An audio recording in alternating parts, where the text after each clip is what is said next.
Salamünaleyküm yoldaşlar. Mən Magistratura Az Təhsil Mərkəzinin İngilis dili müəllimi Bağırova Zeynəb. Bu gün 11 yanvar 2026-cı il tarixində keçirilmiş ümumi qiymətləndirmə sınağının İngilis dili fənni üzrə sualların izahına baxırıq. Birinci dinləməyə qulaq asaq. I watched an interesting TV show last night. What was it about? It was about the end of the world. Zombies had taken over, and a small group of people were living together in an old house, trying to survive. Oh, that sounds really scary. I hate zombies. Most of the danger actually came from other people, instead of the zombies. It was interesting to see how people with different personalities work together. Did they get along with each other? Most of them worked well together. They followed the character who had the best leadership skills, and most of them showed a willingness to work in a team. That's important. Yes, it is. Some of the characters even had a good sense of humor about their situation. They used jokes to help everyone feel happier and positive. So, how did it end? Well, there was a character who never listened and who didn't want to follow instructions.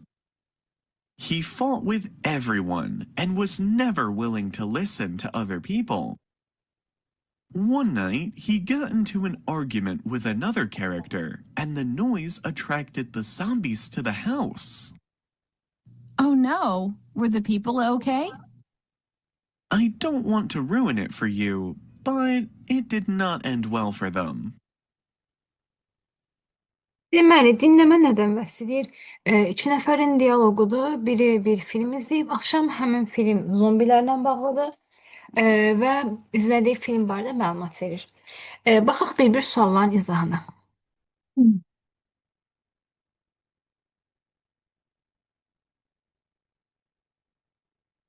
I watched an interesting TV show last night.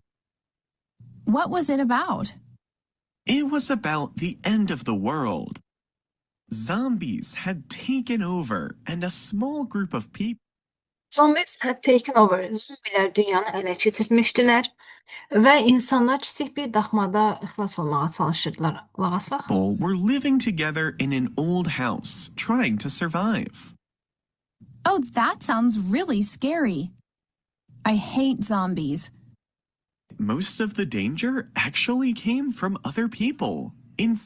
Aha, bu cümləni olduğu kimi deyir ki, most of the danger in the show came from other people. Əslində təhlükənin əksəriyyəti böyük hissəsi, yəni digər insanlardan gəlirdi. Bir də qulaq asaq həmin hissəyə. I hate zombies. Most of the danger actually came from other people, instead of the zombies. It was interesting to see how people with different personalities work together. Aha, deməli, filmdə əsas nəzərdə tutulan məsələ müxtəlif xasiyyətdə olan insanların birlikdə çalışması, xilas olmaq üçün birlikdə çalışmasıydı. Düzgün cavabımız olacaq C variantı. Work together deyil. Bunun yerinə biz teamwork də deyə bilərik. Birazdan dinləmədə komanda şəklində, yəni in team hissəsində istifadə edəcək söz ifadəsini. It's interesting to see how people with different personalities work together. Did they get along with each other? Most of them worked well together. They followed the character who had the best leadership skills, and most of them showed a willingness to work in a team. Willingness, həvəs göstərdilər. To work in team, komanda şəklində. Demək, üçüncü sualda cavabımız oldu C variantı. Davam edirik. That's important. Yes, it is. Some of the characters even had a good sense of humor about their situation. They used jokes to help everyone feel happier and positive. So, how did it end? Well, there was a character who never listened and who Aha. Değişik bir xarakteri var ki filmdə. Heç bir qaydaya qulaq asmırdı. Birazdan deyəcək tabe olmurdu qaydalara və hər kəslə dava eləmişdi. Dördüncü sualda soruşur ki, nəyə görə zombilər evə doğru gəldilər? Həmin sualın izahı bu hissədədir. Didn't want to follow instructions. He fought with everyone and was never willing to listen to other people. One night, he got into an argument with another character, and the Bir gecə o digər bir xarakterlə argument, yəni mübahisəsi oldu. he got into an argument with another character, and the noise attracted the zombies to the house. And the noise attract the zombies to the house. Və səs-küy, yəni zombiləri evə doğru cəlb etdi. Cavabımız oldu D variantı. Because they heard a loud argument. Qaldı 5-ci sual. Oh no, were the people okay? I don't want to ruin it for you, but it did not end well for them. It did not end well for them. Yəni film qrup üçün, yəni evə sığınmış qrup insanlar üçün yaxşı sonuçlamadı, yaxşı bitmədi. 5-ci də oldu A variantı. Bu oldu bizim dinləməmiz. Keçirək mətnlərə. Deməli, birinci mətnimiz yuxular haqqındadır. Birinci sualda deyir.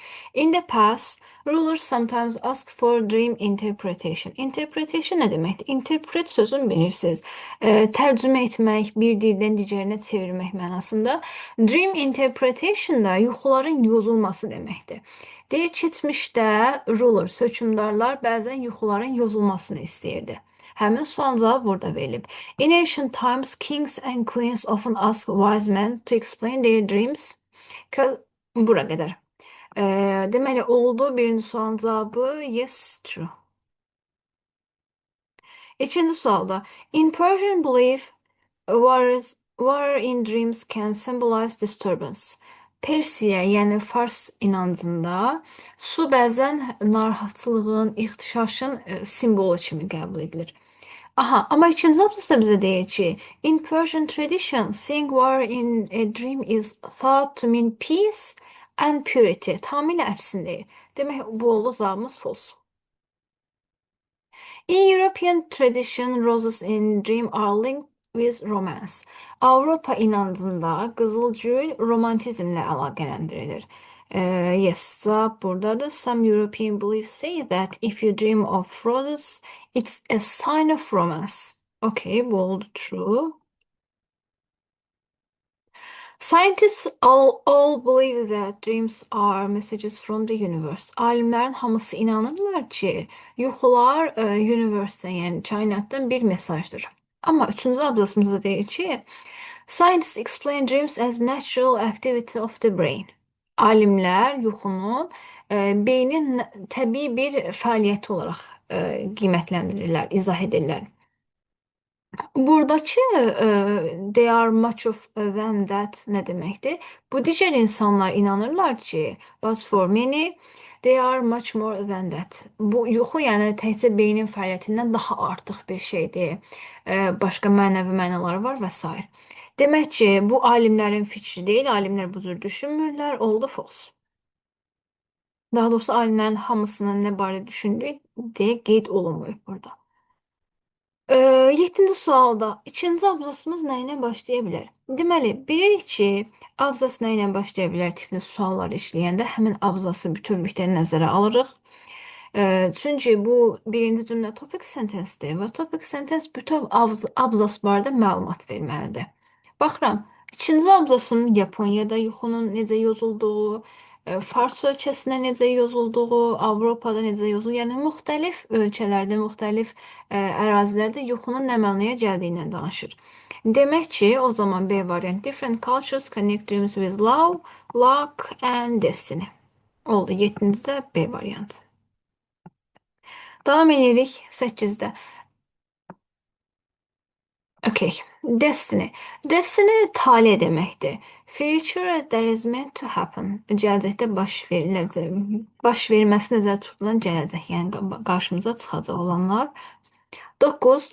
Ancient rulers wanted their dreams explained because they believed. Qədim hökmdarlar istərdilər ki, onların yuxusu explain olunsun, izah olunsun. Çünki onlar inanırdılar ki, həmin cümlənin izahı burada verilib. Cause they thought that dreams could predict success in war, marriage or health. Çünki onlar inanırdılar ki, yuxular predict öncədən proqnozlaşdırar, xəbər verər nədən? Müharibədən, marriage evlilikdən və sağlamlıqdan. Demək ki, cavabımız olacaq. Dreams could show success or failure in important matters. Gəldik 10-cu suala. 10-cu suala deyir, hansı sualın cavabı var? Cavabı olanlar istəyir. Bir olacaq, birinci sualın cavabı var. Why did ancient rulers care about dreams? İndi dedik ki, bəs uğur haqqında, müharibə, evlilik haqqında xəbər verə bilər. Ona görə birin cavabı var. Bir de üçüncünün cavabı var. Which dreams are believed to bring good fortune in Japan? Hansı yuxu Yaponiyada uğur gətirdiyinə inanılır? Bu sualın cavabı Japan. Aha. If a person dreams of Mount Fuji, a hawk or an eggplant, it's said to bring happiness and good fortune. Cevabı olmayan suallara baxaq. Demək bunları işarə edeyim.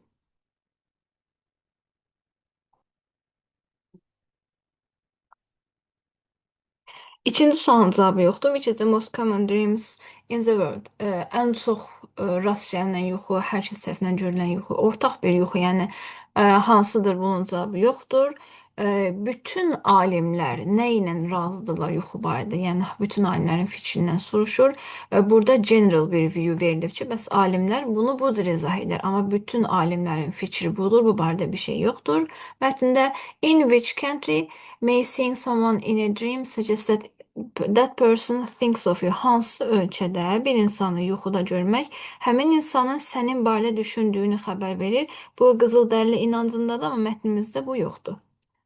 Bu oldu birinci mətnimiz. Keçdik ikinci mətnə. Deməli, ikinci mətnimiz bitkilər və bitkilərin ətraf mühitə reaksiyası və s. ilə bağlıdır. Baxaq suallarımıza. Plants are completely passive and cannot react to their environment. Bitkilər tamamilə passivdirlər və onlar ətraf mühitə reaksiya vermirlər. Həmin sualın cavabı bizə verilib harda? Əksər insanlar düşünürlər ki, bitkilər passivdirlər, sakitdirlər, onlar danışmırlar, yerimirlər və digər heyvanlardan çox fərqlidirlər. Sualın cavabı buradadır. However, modern science shows that plants have their own fascinating ways of communication, defending themselves and surviving in nature. Amma modern science, elm göstərir ki, bitkilər özünə məxsus bir kommunikasiya, yəni ünsiyyət metodları var. Onlar özlərini qoruyurlar necəsə və təbiətdə sağ qalırlar.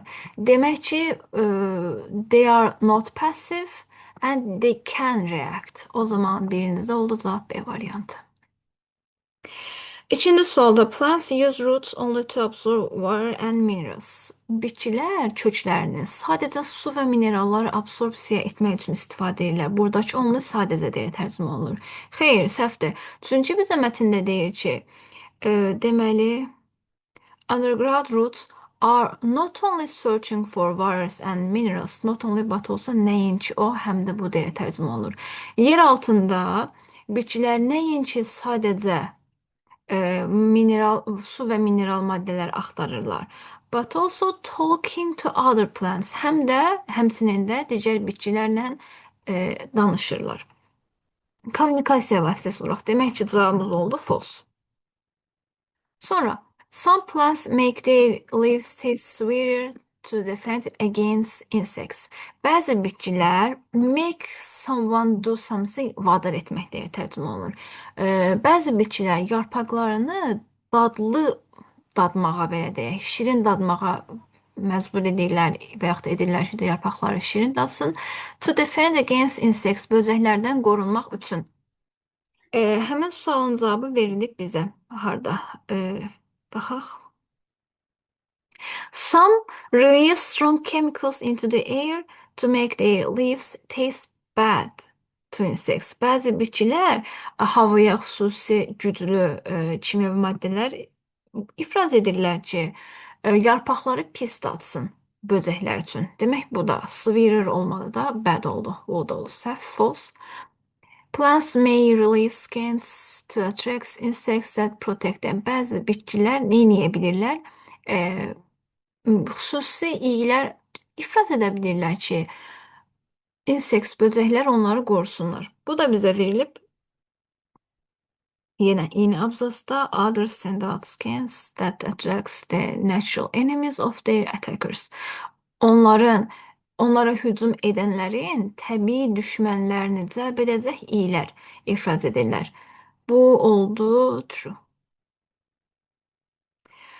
Davam edirik 12-ci sualına. The example of corn attacking parasitic wasps show that. Deməli, parazit eşyarlarını cəlb etməsi cornun, yəni qarğıdalının nəyin nümunəsidir? Bax, burada bayaq dedik ki, bitkilər özləri xüsusi iyləri ifraz edirlər ki, onlara hücum edən böcəklərin təbii düşmənlərini cəlb etsinlər. Nümunəndə burada verib ki, corn, qarğıdallar caterpillars, yəni tırtıllar tərəfindən hücuma məruz qaldıqda xüsusi bir iyi produce eləyirlər ki, parazit eşyarlarını cəlb etsinlər. Demək, bitkilərin özlərini qoruması ilə bağlıdır. O zaman 12-ci sualda cavabımız olacaq A variantı. Plants can use other species to fight against attackers. 13-cü sualda. Reproduction mean in the third paragraph. 3-cü paragrafda reproduction nə deməkdir? Reproduction burada verilibdir. Nəsil artırma deməkdir, bitkilərin inkişafı. Sayının artması daha doğrusu. 13-cü sualda olacaq B variantı. The process of creating new plants from existing ones. Mövcud olan bitkilərdən yenilərinin create olunması, yəni yaradılması.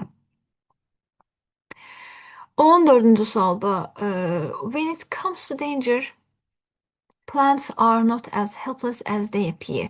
Təhlükəyə gəldikdə isə bitkilər göründükləri qədər köməksiz deyillər nə deməkdir? Bax, bu cümlə bizə verilib harda? Bax, bu abzasda. Bu abzasımızda bitkilərin özlərini qoruması üçün digər daha doğrusu növləri köməyə cəlb etməsi və yaxud da yarpaqlarının pis dad verməsi ilə bağlıdır. Yəni, özlərini bir növ müdafiə ilə bağlıdır. O zaman plants have hidden ways to protect themselves. Bitkilərin özlərini qoruması üçün gizli yolları var, yəni metodları var. 15-ci sual. Hansı sualın cavabı yoxdur? Cavabı olmayan istəyir. Deməli, cavabı olanlar hansılardır?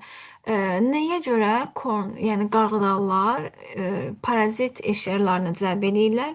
Bunu bayaq burada izah elədik ki, özlərini qoruması üçün. Bu sualın cavabı var. Bir də 3-cü sualın cavabı var. How do plants react when attacked by insects? Böcəklər, yəni həşəratlar tərəfindən hücuma məruz qaldıqda bitkilər buna necə reaksiya verir? Yenə eyni abzasda bunun cavabı verilmişdi. O zaman cavabı olmayanlar hansılardır? How many years can a mulberry tree lives? Ana ağaclar nə qədər yaşayırlar, neçə il yaşayırlar? Bunun cavabı yoxdur. Ondan sonra why do sunflowers follow the sun? Nəyə görə sunflower, yəni günə baxan bitkisi günəşi təqib edir? Deməli, burada 2-ci abzasda bizə, yox, əstəğfurullah, 3-cü abzasda bizə ağacların, yəni bitkilərin günəşə verdiyi reaksiyadan danışır. Amma sırf sunflower, yəni günə baxan bitkisinin münasibəti barədə, necə reaksiya verməsi barədə bir məlumat yoxdur. Ona görə də burada olacaq 4-cü cavabı yoxdur. 5-də how do roots react to changes in daylight? Bitkinin kökləri günəş işığının dəyişməsinə, ya daha doğrusu gün işığına necə reaksiya verir? Həmin abzasda ümumiyyətlə köklər barədə bir şey yazmayıb. Gövdəsi, yarpaqları və çiçəkləri barədə yazılıbdır. Bu da oldu 2-ci mətn. Keçdik qrammatika suallarına. Deməli, 16-cı sualda, 16-cı sualda birinci baxırıq nəyə? Burada happen sözü var. Happen sözü bilir ki, istifadə olunmur passivdə. Demək, was happened olan versiyalar səhvdir. Bu variantlar avtomatik çıxır. Ondan sonra məktub çatdırar yox, məktub çatdırırlar. Yəni passivdə verməliyəm. Was delivering passiv deyil, bu sadəcə keçmiş davam edici zamandır. Delivered passiv deyil, ona görə B də getdi, D də getdi. Ya C variantıdır, ya Y variantıdır. İndi ardına baxırıq. Cümlədə before verilibdir. Before'nun qaydası necədir? Before'dan bir sonrakı boşluqda, yəni before işlənən cümlənin budaq cümləsi keçmiş sadə zamandadır. Əvvəlki boşluqda, yəni cümlənin baş cümləsi olacaq keçmiş bitmiş zamanda. Bu variantda sadəcə C variantına uyğundur. Deyir, kraliyyət məktubu campsite-a çatdırılanda general bilmirdi ki, army, yəni ordu bura gəlib çatmazdan əvvəl nə baş vermişdi? Əvvəl baş verən hissəsi keçmiş bitmiş zamanda. 17-ci sual preposition. Preposition qaydası necədir? Deməli, zamanlarla həm in, həm at, həm on istifadə olunur. Amma necə istifadə olunur? Dəqiq zamanlarla saat 5 dəqiq zamanda istifadə edirik at. Normalda günün vaxtları yenə ətnəndir, öğünləri sübh vaxtı, gecə vaxtı, gecə yarısı ətnəndir. Amma evening istisnadır ki, bunu inlə istifadə edirik. Daha böyük zaman dilimləri, illər, aylar, əsrlər yenə inləndir. Demək, ət, in, dəqiq məkan bildirirsə yenə ətnəndir. Məktəbdə oldu ət. Düzgün cavabımız oldu C variantı.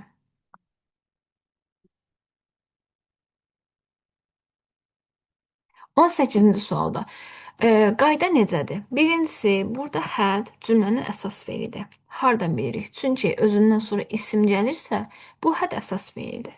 Əsas feildirsə, bunun sual inşarını düzəltmək üçün köməkçi feil istifadə etməliyəm. Do, does, did. Had keçmiş zaman, demək ki, did istifadə edəcəm. Bu sualda isə bizdən buna münasibət bildirməmizi istəyir. Münasibət bildirəndə təsdiq cümləyə təsdiq, inkar cümləyə inkar. Müəllimin maşının təkəri havasını çıxmışdı, yəni boşalmışdı təkəri.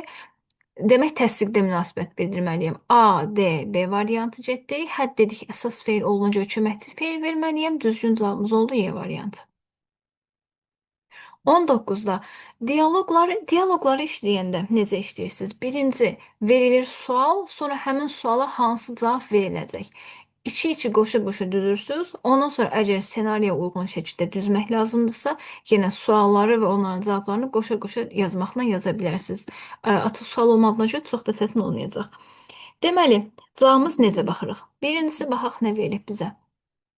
Did you have a fever? Sənin qızdırman var idi. Yes, last night it was very high. Demək, 4-ün cavabı olacaq 3. 4-dən sonra 3 gələn versiya ilə davam edirəm. A variantı, B variantı ya da C variantı olacaq. Sonra, what symptoms do you have? Hansı simptomların var? Növbəti sualımız budur. Bunun da cavabı olacaq 2. Mən yemək yeyə bilmirdim. Mənim dincəlməyə ehtiyacım var idi, yemək yeyə bilmirdim. Demək, altdan sonra da 2 gəlməlidir. Həmin versiya sadəcə 5-də var. Ardıcıllığını son bir dəfə yoxlayaq. Mən işdən bir neçə günlüyünə icazə götürməli oldum, çünki xəstə hiss edirdim. 6. Hansı simptomlarım var idi? 2. Mənim dincəlməli idim, çünki mən yemək yeyə bilmirdim. Ondan sonra 4. Qızdırman da mı var idi? 3. Bəli, keçən axşam çox yüksək idi. 1. O zaman sən bu dərmanları üçün istifadə etməlisən. B variantı. 20-ci sualda the politician was accused of being in his promises. Siyasətçi öz sözlərində blank necəsə olmadığına görə ittiham olundu. Öz sözlərini tutmadığına görə dishonest, yəni dürüst olmadığına görə ittiham olundu. Digərləri hamısı pozitiv mənadır. Sincere, consistent, reliable, trustworthy. Bu qədər yoldaşlar, imtahanda hər birinizə müvəffəqiyyətlər.